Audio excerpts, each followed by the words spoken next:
এই ভিডিওতে আমরা দেখব কিভাবে আমরা একটা ওয়েবসাইটের ফুল পেজকে পিডিএফ বা ইমেজ ফাইলে ক্যাপচার করে নিতে পারি। যেমন দেখতে পাচ্ছেন এই যে চাকরির খবর, এই পেজটা আমি একটা পিডিএফ ফাইল তৈরি করতে চাচ্ছি পুরো পেজটার, যাতে আমি পরবর্তীতে এটা পড়তে পারি বা দেখে নিতে পারি। এই কাজটি করার জন্য আমাদের একটি ক্রোম এক্সটেনশনের প্রয়োজন হবে। এই এক্সটেনশনটির নাম হলো GoFullPage ক্রোম এক্সটেনশন। আমরা দেখতে পাচ্ছি এখানে, এটাতে ক্লিক করলে আমরা এই পেজে চলে আসব, GoFullPage স্ক্রিন ক্যাপচার। এই এক্সটেনশনটি আমরা গুগল যে ক্রোম ব্রাউজার, এটাতে আমরা অ্যাড করে নেব। অ্যাড করার জন্য অ্যাড টু ক্রোমে ক্লিক করব, অ্যাড এক্সটেনশন।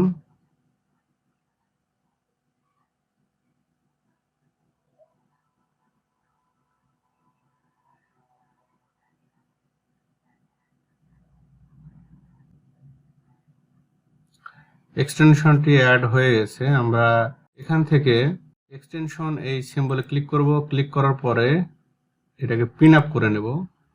পিন করে নেওয়ার পরে আমরা দেখতে পাচ্ছি এখানে চলে আসছে এটা। আমরা ইচ্ছা করলে এটাকে পজিশন অনুযায়ী বসাতে পারি। এখন আমি যেটি চাচ্ছিলাম যে এই পেজের পুরো একটি পিডিএফ তৈরি করব, তো আমরা জাস্ট এটাতে ক্লিক করব। এখন দেখতে পাচ্ছি এটার পিডিএফ তৈরি হচ্ছে।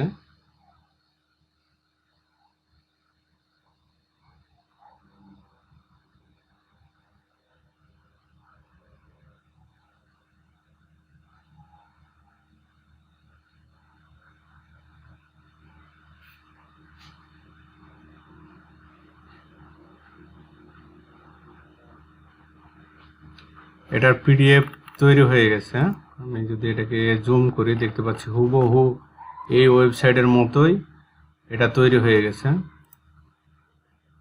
তো এখন আমি এটাকে দুইভাবে ডাউনলোড করতে পারি, একটা পিডিএফ আর একটা হলো ডাউনলোড ইমেজ বা পিএনজি বা জেপিজিতে ডাউনলোড করতে পারি। তো আমি এটাকে পিডিএফে ডাউনলোড করতে চাচ্ছি। পিডিএফে জাস্ট ক্লিক করলাম, ক্লিক করার পরে অ্যালাউ করে দিলাম। এটা ক্রিয়েটিং পিডিএফ তৈরি হচ্ছে। পিডিএফটি ডাউনলোড হয়ে গেল। আমি এটাকে দেখতে চাচ্ছি এখন ফোল্ডার, এটাই সেই পিডিএফ। এই পিডিএফটাকে আমি ওপেন করে দেখতে যাচ্ছি। দেখেন হুবহু ওই পেজ পিডিএফ তৈরি হয়ে গেছে, যেটা আমি চাচ্ছিলাম। এটাকে আমি জুম করে দেখতে পারি।